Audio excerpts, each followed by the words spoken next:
Dreamers of all ages, welcome to the Dueling Disney podcast. I'm one of your hosts, Andy Zomerman.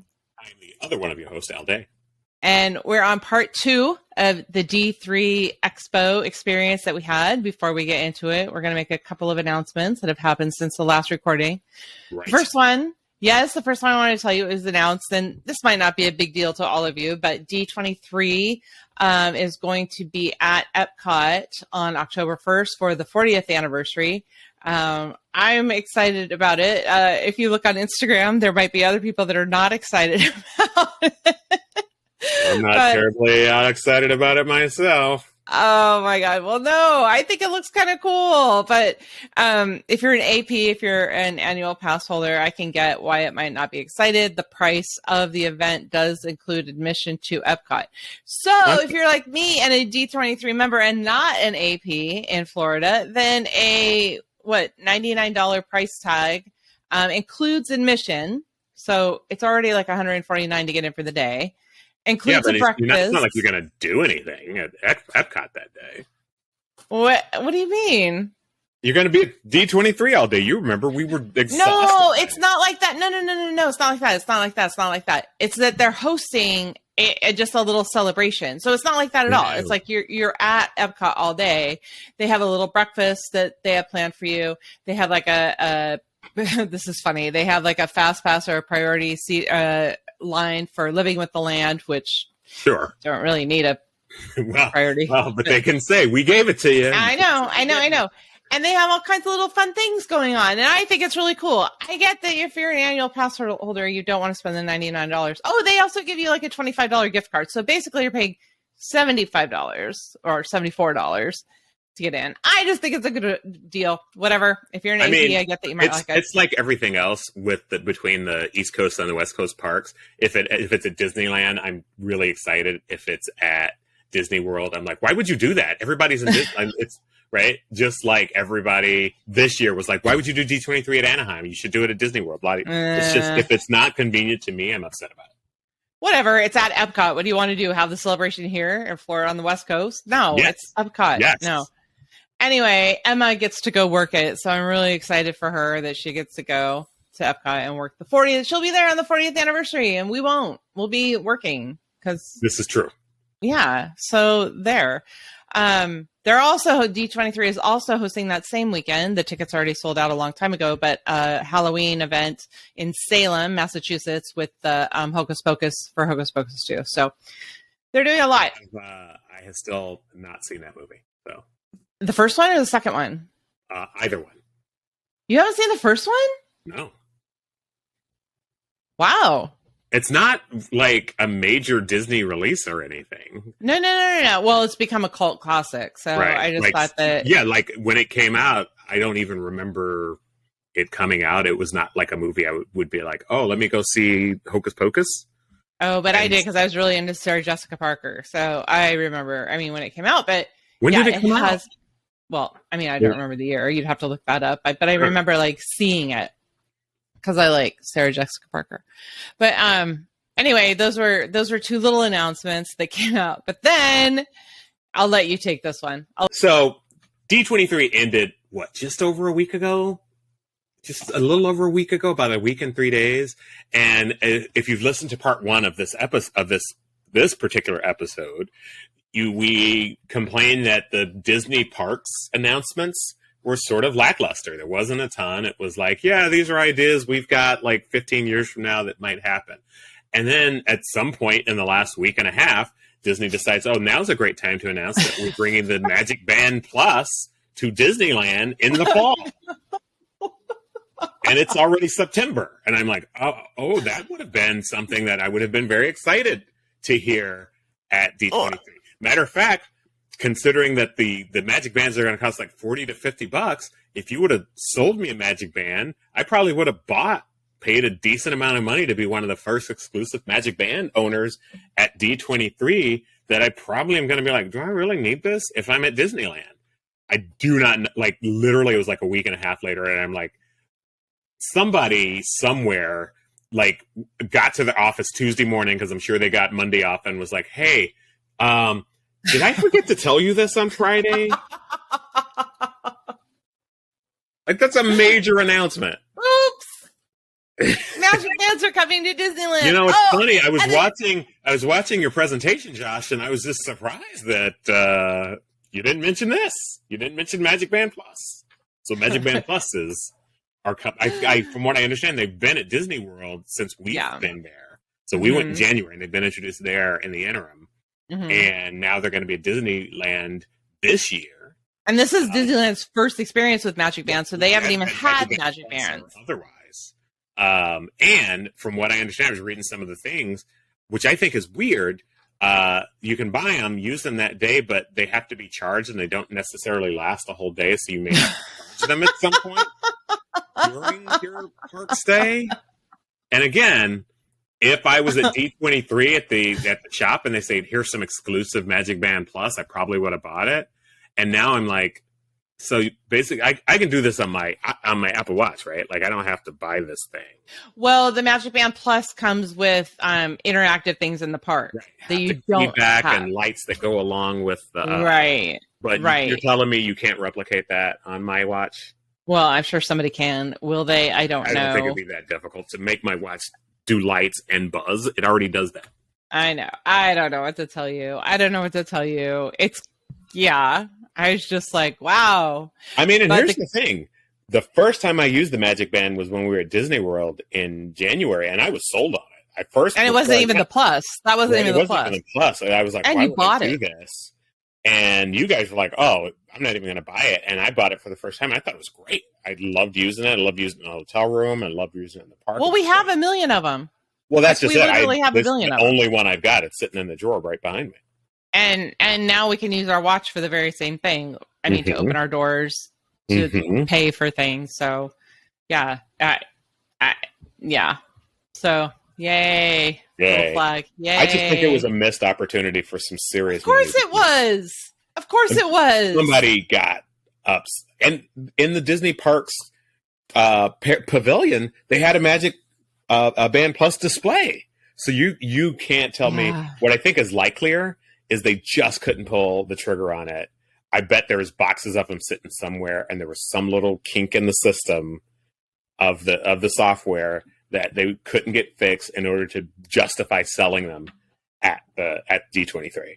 I bet even not to announce it. I mean, okay, maybe they didn't. I don't understand why not even not to announce it. Yeah. What was a severely lackluster Disney Parks. So today is like a random Tuesday. Yep. I'm like, hey, by the way, P.S.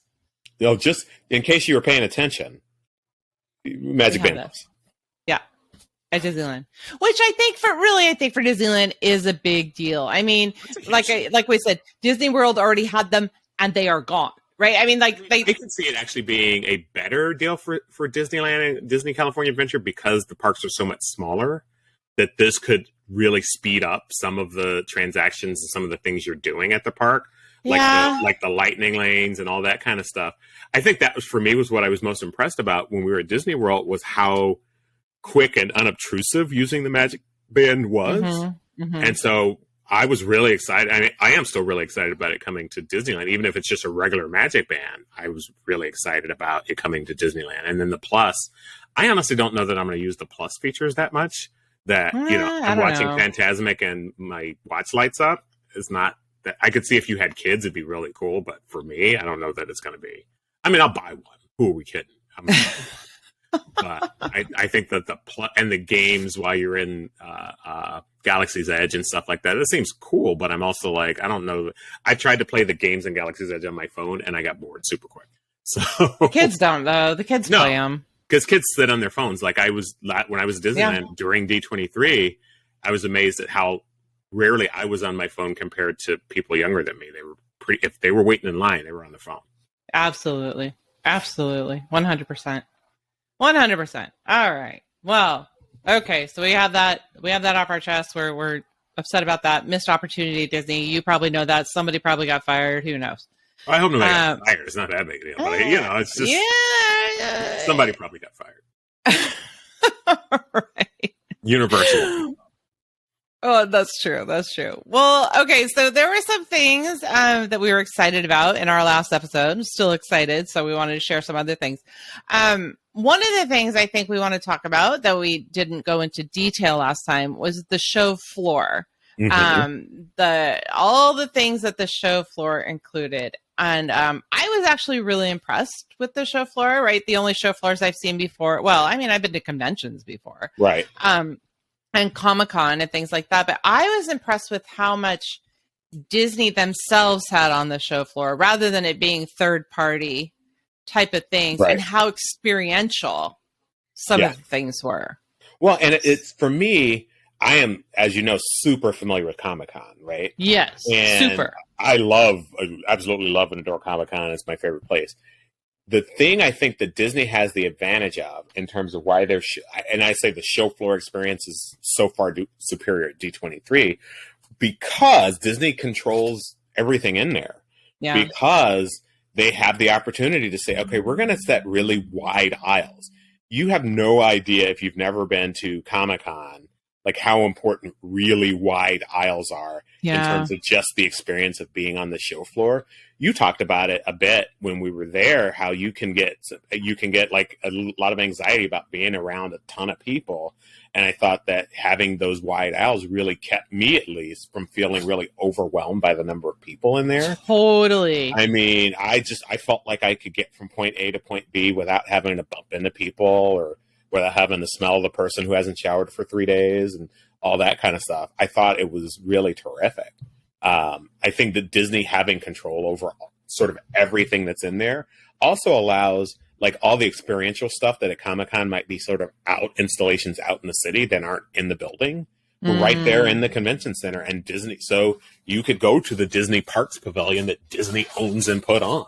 You could go to the Pixar area, or you could go to the area that's the Walt Disney Family Museum, and it was right there in the building. You didn't have to go outside in what was very hot weather to go experience these things. I thought it was terrific. Like the show floor, this is really hard for me to say because I don't want to lose my professional affiliation with Comic-Con. I thought the show floor was always superior to the Comic-Con experience. I agree. I thought it was just another event in itself that I didn't expect it to be. And so for me, it was great. My favorite thing, of course, was going to the Disney on Broadway virtual reality experience where you kind of waited in line and then you sat in theater seats and put on this VR headset and were able to watch three or four numbers from Disney on Broadway. And you could look around and see behind. Because I'm a theater nerd, I kept looking backstage, and you could see people walking around backstage. I thought it was really cool. Looking down and seeing the pit. Yeah, it was. I thought that was a really cool experience. It was really, really well done. And like you said, the museums being represented, having their show floor things there. There were a couple of. I mean, there was a small section set aside for the third party. Sellers, Disney groups, well, and here's things like that. The thing that I liked about that is it was like small sellers. It wasn't like other companies who aren't Disney. It was people who sell Disney stuff, right? And it's an important distinction, right? I think these were individuals who just really like and sell specifically Disney stuff. And so it was really cool stuff and really big fans, and it was great. Funko and Loungefly had huge kind of booth displays and some exclusive. Amazon did. I would like to say you're welcome to whoever picked up the 3 exclusive Funko Pops that I bought for my husband. I cannot believe you did this. I left the bag somewhere. Was it in a panel? Like Donny Osmond? Was it? No, it was the day before. So it might have been in the bathroom. Could have been when I was just tired and sitting down. And here's the thing. If I walk in the bathroom and I see those and there's literally no way to figure out whose they are. There's no way to figure out whose it was. What else are you going to do with them? I'm not going to go. I mean, and I didn't even realize it until 2 days later. Right. So it's not like I go back to a lost and found. I mean. Now, which Funkos did you get in case one of our listeners... If you find these three at one time on the market, I know one was a Jiminy Cricket, right? Jiminy Cricket, the so bad too. well, Jesus, Was there a Jesus Funko? I didn't see that one. No, not there. I mean, there probably is. I'm sure anybody.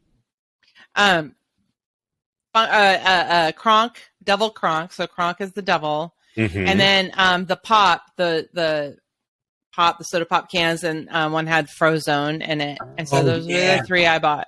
Yeah, I'm still toying whether or not to get the Mickey with Walt's plane. Those I really would like that, and I'm not a big Funko person. I just have so much Funko right now that it's just taking up a lot of space. That would be special for me though, because I think it's cool because we saw the plane and we took our picture by the plane. So I don't know. I kind of I still, because that one's on Amazon, you can still get it. I may get that one. As a matter of fact, I may get that one as soon as we're done. But but I thought, what was your? And here's the thing, I thought 3 days was enough. And I still don't feel like I saw most of the installations. So what was your favorite of the installations that you were able to see?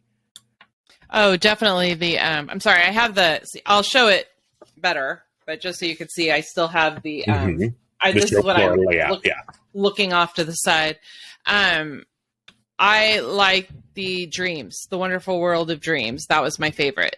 And that was the one, Disney Parks? No. Yeah. I had the Disney Park stuff, and and then some of the memorabilia or some of the paraphernalia from like movies and things like that as you're walking in, and then that's where we saw the models, of the different. And we saw Walt's statue, and we saw the Tiana was there. Tiana, that was my favorite. What about you? I would have to say, and this belies my age and disposition at this point, and again, it's also related to my experience at Comic-Con, the D23 Gold Members Lounge. I was just going to say, I was like, that was like the second. That was like the... Because let me tell you, if they had a lounge like that at Comic-Con, I would live there. And it was basically just for D23 Gold members, which almost everybody at the thing was. Yeah. And they just had a big chunk of area where there was couches and plugs to recharge your phone. And they had the occasional giveaway, and it was never overcrowded. I never went there looking for a seat and couldn't find a seat. And oh my God, on those days when my feet hurt, it was just nice to sit. It was so cool. That's probably a lame, but I loved it. I thought it was really nice. I was just going to say, after I saw the Dreams, I'm like, well, the lounge was pretty nice. The lounge was really nice. I mean, I love the one you talk about, the parks. That's the only like Disney pavilion, really, that I got a chance to spend time in. Yeah. And again, when we talk about what to do in the future, if I go back, I will do the pavilions earlier rather than be like, oh, I can do this all on Sunday. Because on Sunday... Save that thought, because we're going to come at the very end. We're going to come back to what we do differently next time. No more. No. All right. But the show floor was great. I mean, it was pretty great. It was nice. Okay, we're gonna talk about food because convention food is gross. Let's not do it too much. I haven't eaten dinner yet, and so I'm gonna be real. It's gonna be. It's literally like 8:00. It's like past my bedtime. I had to take my dog to the pet store and get a new thing and the whole thing. I know, but we didn't have to eat. I'm gonna have to cook once I get done with this. Oh, I'm sorry. So they don't have, it's not like the convention center where they have like 15 food trucks just drive up in front. Wouldn't that be great if I could just walk outside and be like, ooh, tacos? I was very impressed with the food truck selection that they had at the convention center. I thought it was good quality. I think there were a lot of people eating inside the convention center, like the convention food, but we didn't have to. We always went to whatever, little I mean, food truck. Had, I think it was like 15 food trucks. The challenge with the food trucks was there's just so many people there that you had to wait in line, and they were not cheap. But if you're a Disney fan and you're in the area, you're used to paying Disneyland food prices anyway, so it didn't make that big of a deal to me. And I've eaten at the regular convention center food in that place before. Yeah. No, don't. It's bad. I know. I mean, what can you do with convention center food? Yeah, right? It's not going to be gourmet. It's not going to be great, but it's bad. I will tell you though. You say that there was always a lot of people. But the day that you and Fernando were at the Marvel reveal and the Lucasfilm reveal, and everybody was still in Hall D23, I went out there and walked up to I had many choices. And you don't, because here's the thing, every time I went, I had to go at like between noon and 1, right? Which is when everybody's just, their bodily clock is ticking. I have to have lunch right now, right? And so, and to be fair, when I say it was long, I maybe waited in line like 15 minutes, right? Which, you know, that's true. Is not super long, but it's long when you're like, oh, I've only got a half hour before my next thing, right? Right. But the food trucks were good. They had what I think was really good. They had a wide variety of types of food that you could choose from. And like for me, I'm one of those weird people. Like I have to make sure and see everything that's available before I can commit to something. Which also, I realized that about you. Yes, it's not saw that. Yeah, but I will also say one of the better places I ate actually was in the convention center, and it wasn't technically convention center food, but they had a couple of vendors that just had stands in sort of the center open area of the convention center, and we got some pretty decent tacos at that place, which that place has been there every convention I've attended at the Anaheim Convention Center, and that's the first time I ate there, and now I will eat there every time. Yeah, that was good stuff. That was good stuff. The private vendors, I was glad that they did that, but also the location of the Anaheim Convention Center is really kind of key because you're right by Disneyland, so you've got all the random restaurants around you anyway for Disneyland. Al and I went to Roscoe's Chicken and Waffles. So good. That was so good. I can't believe that not only have I lived in Irvine and been to Disneyland at more times than I can even count. There'd be no way I can count. And I've never been to Roscoe's Chicken and Waffles. To be fair, it was not there when you lived there. It wasn't? No, it only opened in the last, I want to say 5 or 6 years. Like it's an LA mainstay, so I've been there 20, 25 years. Yeah. I knew it was like a LA thing. The Anaheim one has only been there, I want to say no more than 5 years. And I don't feel so bad then. Also opening one in San Diego, not too far from the San Diego Convention Center.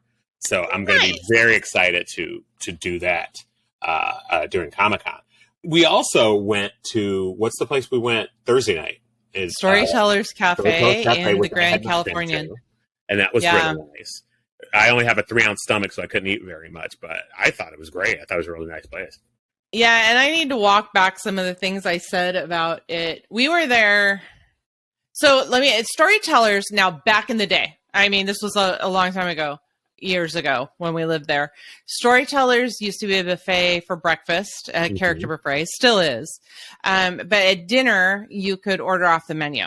Oh, interesting. And so I didn't realize things had changed, especially after COVID. And so a dinner where we went, dinner was also a buffet.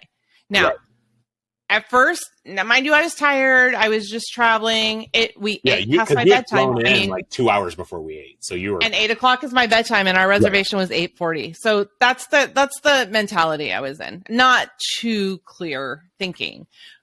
So I will say, at first when I went in, I was like, buffet. Like after COVID, I'm not into this. However, looking back, I appreciate what was on the buffet. It was actually really good food, and I ate really well, like healthy. You could eat not healthy also. Oh yeah. But there was the mac and cheese and the mashed potatoes and stuff, but I had like Brussels sprouts and squash and bread pudding. All the. I did. That was my mistake. That was my mistake right there. See, what happened was I ate very, very healthy at dinner. And this is what I normally do. It's a buffet, right? And I always say, well, it's a buffet. I have to go back and get more. Always. And I said, no, I'm not going to do that. I'm going to have a little bit of dessert instead. Except that the little bit of dessert turned into a lot of dessert. And then I wanted more dessert.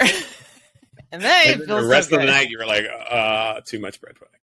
It was. And then when you think about it, at first I was thinking that the price of the buffet was expensive, but really for what you got, it wasn't. So it was $44. I think, honestly, it's about the price that you would spend on a buffet in Vegas. Okay, I haven't been to Vegas in a long time, but $44, is that how much? Oh yeah. I thought buffets in Vegas was cheap. Not anymore. Not if you're on the Strip. Really? Oh yeah. Vegas buffets. I mean, it's been a long time. Expensive. What? They always were cheap when I was growing up and stuff. Oh, maybe you didn't notice because your parents were paying for it. Oh, that's true. No, but even like after I turned 21. Yeah. No. That's about. Matter of fact, I've paid more than that for a buffet in Vegas. Really? Oh yeah. Vegas buffets are not. I agree. When I was around that age, I'd go to Vegas and you could eat like $9.99 for a buffet, but the food was kind of not great. So now the quality of the food is like really good, and the price of the buffet reflects it. I thought it was really quality food, and I like the atmosphere. I do. So I've got no complaints. I will say, but we'll save it for the tips. But I think if you're there and you're gonna eat, you want to eat at downtown Disney, you're gonna need to plan ahead. And we planned ahead and still didn't get the world's greatest reservation. Yeah, you'll need to plan ahead and just realize that everybody that's there for D23 is there to also eat at downtown Disney and take advantage of, because a lot of the people that come to D23 are actually East Coast going people, right? They go to the other park, park. Like there's not four other parks. I was really pleasantly surprised by how many people weren't Californians. Because usually I go to Disneyland and the vast majority of people are from California, right? But D23, I'd say most of the people I met were from out of state. I mean, you're from out of state, right? Like, I thought that was really neat. Oh, yeah. I am. Yeah. But a lot of the influencers, I would say more influencers for Disney than not, are the Walt Disney World influencers rather than the Disneyland influencers. A lot of those folks I saw at the convention, right? I follow more Disneyland influencers than Disney World, but a couple, and I saw at least 5 or 6 influencers that I follow at the convention. Yeah. So previous guest of the show, Serena Ray was at I saw her. I didn't get a chance. Yes. That is true. You're right. I know. I didn't see her either. Emma saw her. So anyway, but I think they're all there to like see Disneyland, see downtown Disney, put more days into it than just the convention, make it like a longer vacation. So honestly, downtown Disney, if you're going to come that far, you should, right? Right. To come all that way and not spend a couple days at Disneyland, I think is a waste. But I will tell you, I thought everything was going to be crowded, and we walked into Roscoe's Chicken and Waffles right at dinner time. Oh, yeah. So it was only like the Disney themed things that were crowded. Any other thing around there at that time? Walk right in. Except for the Starbucks. I know. We already talked about this. But it was the Starbucks in the convention hotel too. Yes. Right? And not only we already talked about who were staying at that hotel, but like I wasn't staying at that hotel. Literally everybody went because that was a Starbucks on the way. I really, really, really would be curious to see what the lines were at the other Starbucks, like, a block away. Oh, here's the thing. I bet those other Starbucks were crowded, not as crowded as the one we went to, but I bet there was a wait. Because anybody if I had passed by a Starbucks on the way, I would have gone there instead of the one in the Hilton, right? I just didn't have one on the way. Yeah. Every other time I've been down there for Comic-Con, for WonderCon, I should say, which is Comic-Con's sister, I generally won't go to that Starbucks. I'll go to the Coffee Bean and Tea Leaf, which is just around the corner. And that one's still pretty busy. It's just not as busy as that Hilton Starbucks. Sorry, I just can't get over that. Okay, I can stop because I mentioned it at least for 20 minutes on part 1, so I won't get riled up again. But yes, I will look for another. We're gonna hear from our main sponsor, Starbucks.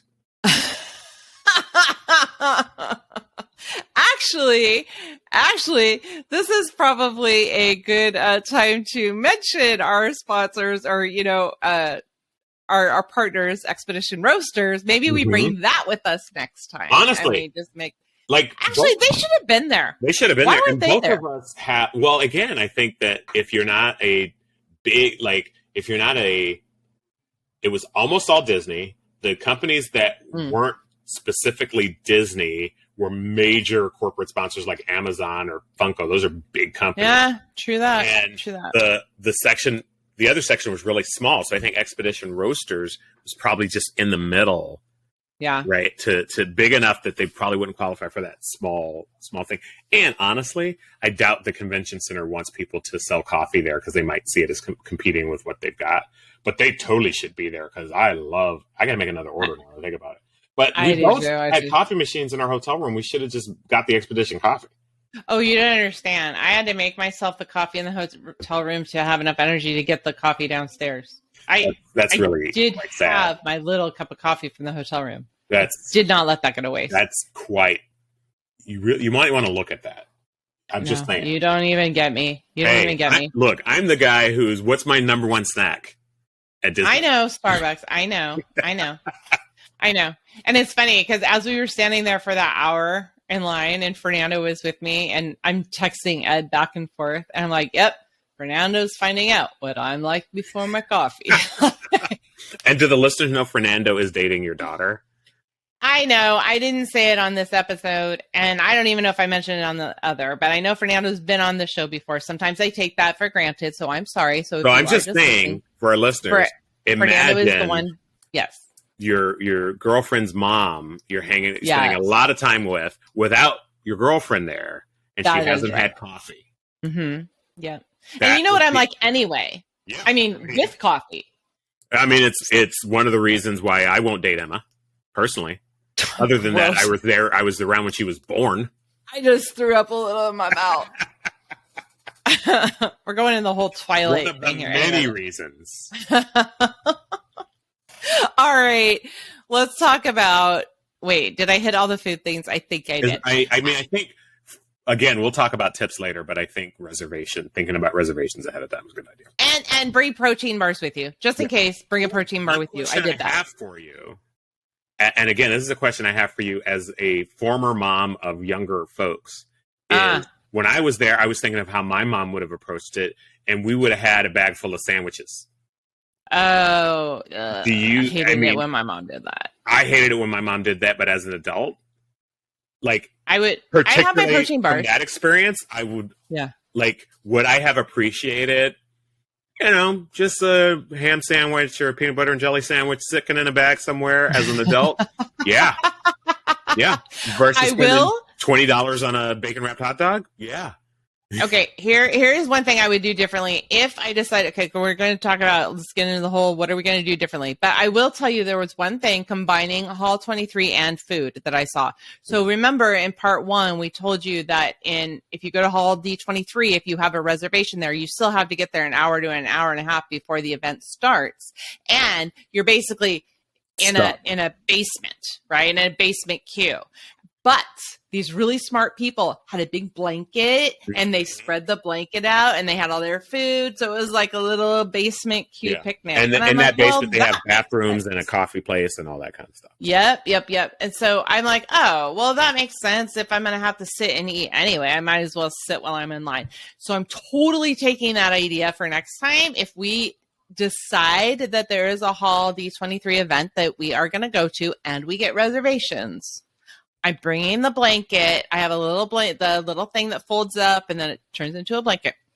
And then we can get our food. 53-year-old man with arthritis, I will watch you as I stand and not. Oh, no. You know what you need to get? You need to get one of those like little chairs that the people are taking around and just setting up. No, but then that would be tantamount to admitting I'm an old man. And dude, instead, that's your own thing. Pretend to be young and stand for an hour and a half, and then have to have ice baths for a week. My legs hurt from D23. Sorry, I can't help you then. I have to go comfort over ego. That's Pride just me. Cometh before the fall. Yeah. Okay, so also my dog is snoring. If that's what you're. I can't even hear. I can't hear it. You mentioned just something right now too, which is about small children. I want to talk about what we do differently next time. But before we get all the way into it, I did see some small children at the event. People brought their children to the event. I don't think everybody's children are different. Right. If my children were small, and they are huge Disney fans. I mean, they both work for the company right now. Everything we did in our life was Disney. I don't think they would have had a lot of fun. It's not at the convention. I agree. I here's the thing. conventions, the very structure of them is you wait in line for an hour and a half to go in and sit for an hour and listen to people tell you stuff.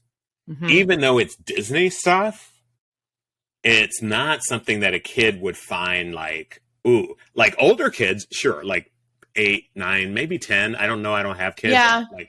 But for a young kid, I can see like, man, we're going to the D23 convention. It's all Disney. My kids are going to love it. I don't think it's really geared for younger kids. All the younger kids I saw did not seem like they were having a good time. I would say 10 and up is what I would say, unless you have a mature 7th, 8 or 9-year-old, and bring a book or a coloring book or whatever they like to do. There's just so much waiting. Yeah. Every experience you want to have, you have to wait for. Everyone. So that would be just in case you're thinking about coming with, your whole family and you have small children, just keep that in mind. Bring them stuff to do.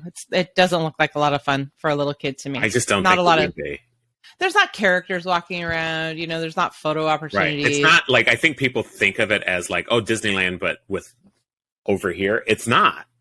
Yeah, it's not. Here, it's a lot of it is here's stuff to buy.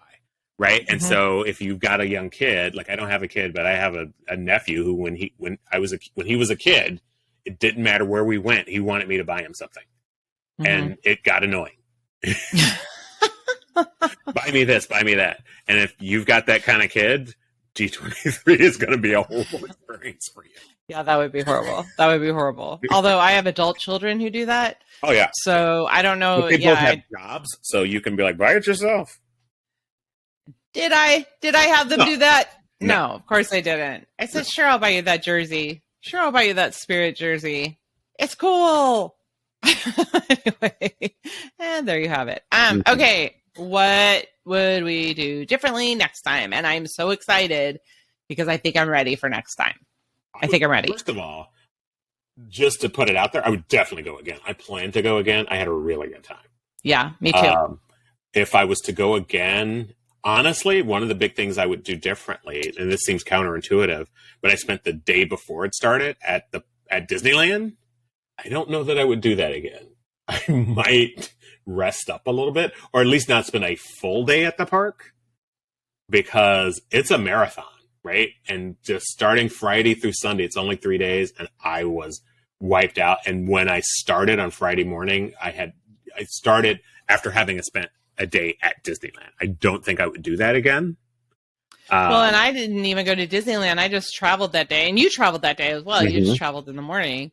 I even put on my list that I flew in the afternoon and got in the evening. I said that I would either fly the morning before or even the day before, just to get acclimated, settled, and get a good night's rest before Friday.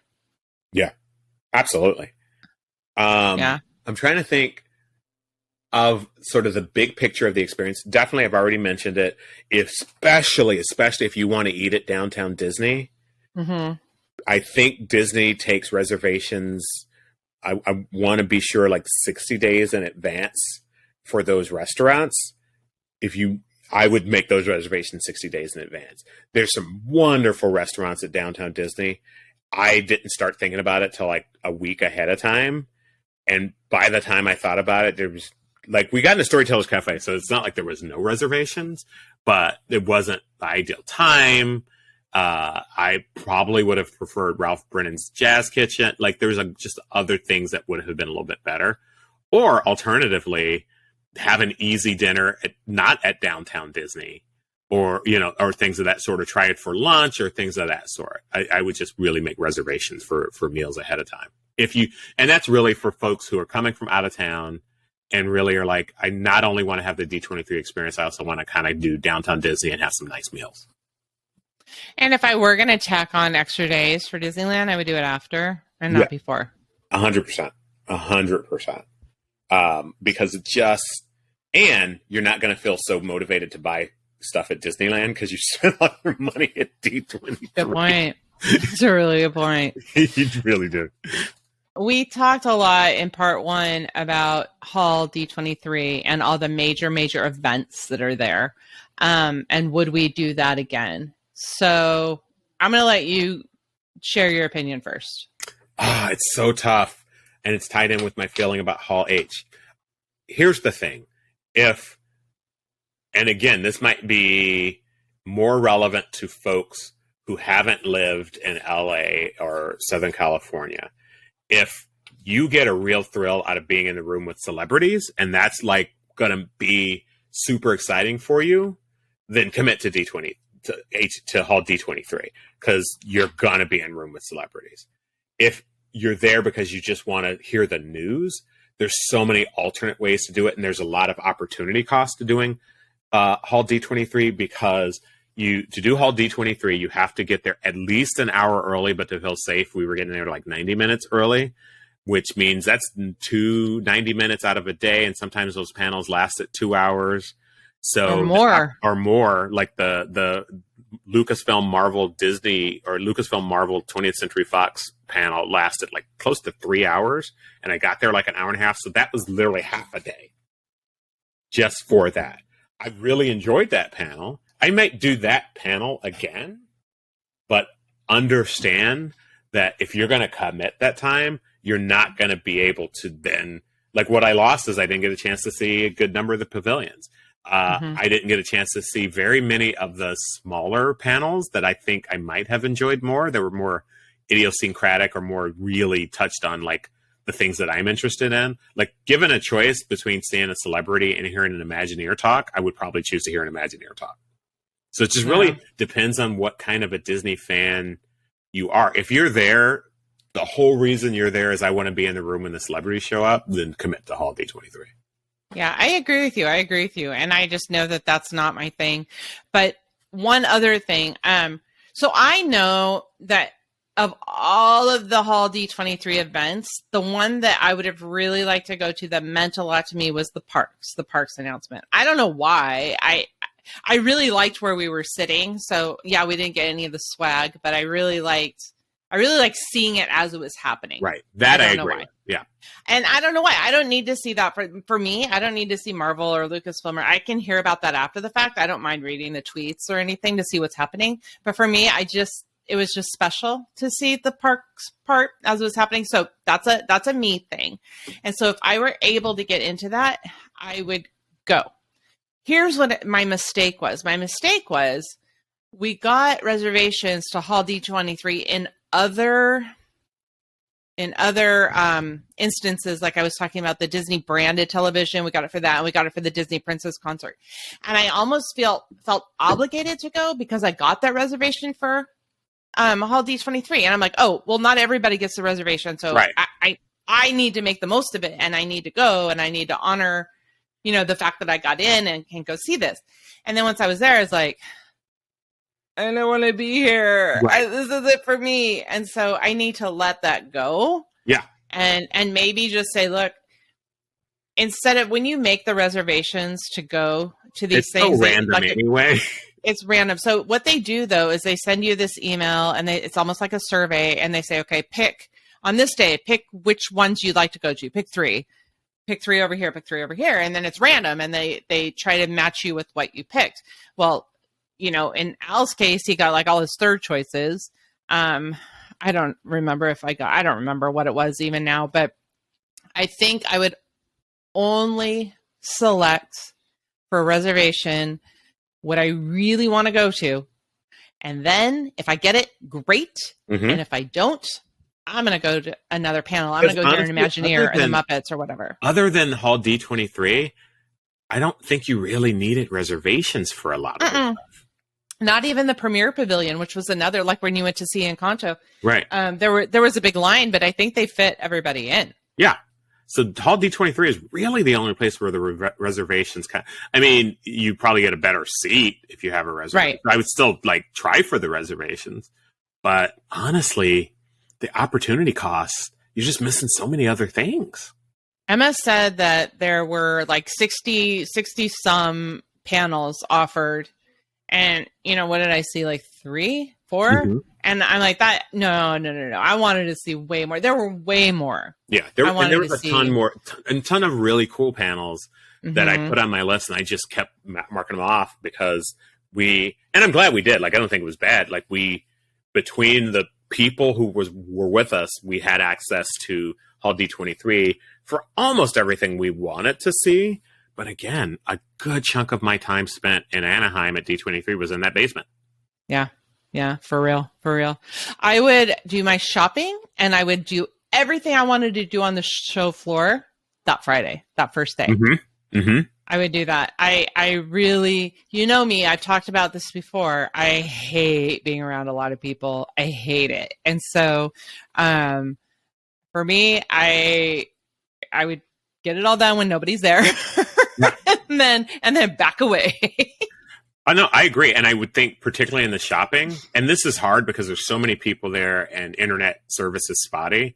I would really come up with a strategy to see what was available through like Twitter and Instagram before I committed to going to, because it's a lot of time to go to one of the shops. And they had 4 exclusive shops. And I ultimately visited all of them. Only 2 of them had stuff I was interested in. Yeah. Only 2 of them ultimately. And the biggest shop, we got in and I bought nothing.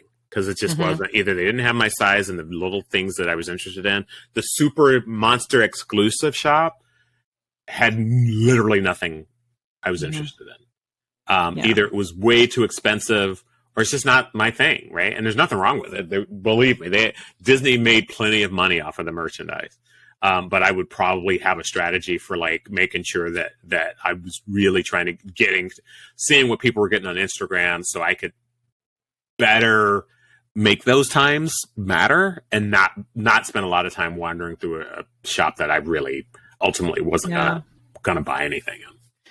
Yeah, definitely doing that differently next time. Ed, my husband, I'm familiar with. Yeah, I know you are, but the listeners might not be. This is their first time listening. You never know. Ed didn't come down this time. We had talked about it. Do you want to come? Do you want to not? And he goes, well, I'm afraid I'm going to like see 15 minutes of stuff I like, and then the rest will just be a waste. So I'm glad we actually did this trip. I think I would take him. I think I would encourage him to go next time and just tell him, look, there are a couple of really cool things, but there's also going to be some time you want to like maybe take a walk, go see an Angels game, do some other things around Anaheim. Because I think there's some things he would have really liked to see. I think there are. And I also think, and this is so weird to say, I don't think that the $149 cost for the badge, I think it's one of the more affordable conventions in relation to that. And if I spent $149 for the badge and only went like 2 of the 3 days, I would still feel like I got my money's worth, right? Or went 3 half days or what, because $149 is not cheap. Don't get me wrong, but when people are paying $300 to $350 for Comic-Con, and that's the price I'm used to paying for some of these experiences, I think that it's relatively affordable, and that's because Disney makes so much more money on other stuff. Like, believe me, I spent more than $149 on, Disney got their money's worth out of me at this convention. They always do. They always do. Now, my question is, what they do best. Ed is, because of you guys, knows a fair amount about Disney, but I wouldn't call him like a super Disney fan. He would never admit that. Somebody who's not like a dyed-in-the-wool Disney fan would enjoy this. Like, one of the things I always say about Comic-Con, and I hate to keep comparing it, but I think it's apt, is when I take people to Comic-Con, you don't really have to be into comics to enjoy Comic-Con. Yeah, I like Comic-Con. Yeah, right. You're not into comics at all. Do you think somebody who's not super into Disney would still have a good time at this? Only because, and this is true with so many, but only because, Ed is into Marvel and has been into Marvel his whole life, even before the MCU, even before Disney bought it, into Star Wars, and has been his whole life, even before Disney bought it and all of that stuff. So the other IPOs, did I say that right? IPs. God, why did I say? You said IPOs, which is... I know, and I was like, what's an IPO? I don't even know. I'm making up. It's late. It's past my bedtime, I told you. I'm sorry. To like keep you 8 o'clock. No, 8:34 as we're recording. Well, my dog's Gotham's over here asleep already, so maybe I'm telling you, Gotham. Anyway, yes, all of that stuff. But the thing about, I don't know if this would have been true about Ed before, and I'm trying to think. Ed he would appreciate the Muppet panel, right? I think he would have appreciated the character voices. Yeah. So I think there is. I think not only the diehard Disney fan, I think there's a lot of stuff actually. You may not. Yeah, I do. I always wonder about that. Like, I'm not. But I don't think you measure, right? Because I'm like, right. I love this, right? I am dyed in the wool Disney fan, dyed in the wool comic book fan, right? But then I also am sort of anxious because I'm like, I don't want people to go to something because of me and they don't have a good time, right? So I'm always like, does this work? Is this okay? I think that anybody could have a good time at that convention that has any kind of childhood or current experience with anything that happened, any of the IPs, any of the Muppets, any of the extra stuff, also with Disney. Yeah. The they just might not have, the National Geographic. Right. But they might not have been like from open to close all 3 days. Right. But like you say, like you go for a couple of things that you like. Maybe you go to an Angels game. Yeah. Right. Yeah. Yeah. Oh, and I will say, I forgot to say this in part 1, but I will say there is a woman I talked to at the airport on the way back, and I didn't realize that Disney Visa was even doing this, but I asked her, we got to talking, and she said she was only at the convention on Sunday. Mm-hmm. Just on the Sunday, got the Sunday pass. Okay, that's great. And then she was talking about how they were at Disneyland on Saturday, and they flew down on Friday, and she said that Disney Visa was having a special, like, I can't remember the price, but for the price, you got Saturday at Disneyland, Sunday at the Expo, and they put you up at the Disneyland Hotel. Oh my gosh. I know. And there might have even been a gift card or something special in there too, but I was like, hey, that's kind of cool. So somebody who wouldn't have gone to the Expo otherwise, this is somebody who's a Disney fan, but probably wouldn't have spent 3 of her vacation days at an Expo. Got to do a little bit of everything. So I did. That's cool. I don't have a Disney Visa, so I didn't hear about it, but isn't that weird that neither of us have Disney Visas? I don't have a Disney Visa. I don't either. Well, I'm weird about credit cards. I'm like, well, and all ours are airline. Like it's like, unless there's an advantage to it, I don't know that I don't want to keep open a credit card. Yeah. No, I agree. I'm 100% behind that. So anyway, those are my tips for what I do again next time. And so, I'm ready to go. I'm glad I have all these notes. Well, I'll go ahead and review part 1 and part 2 before, in 2 years before we go again. Yeah. And next time we go, when Andy and I go, we want to meet our listeners there. We want to, check in because there'll be millions of you by 2024. So yeah, that checks out. Well, we're happy with meeting the folks who right now, the tens of listeners we have now. It is true. And even, the people, like I mentioned it in part 1, but the people we met, it's probably one of my favorite things. So that was really great. I loved it. I'm ready to go back.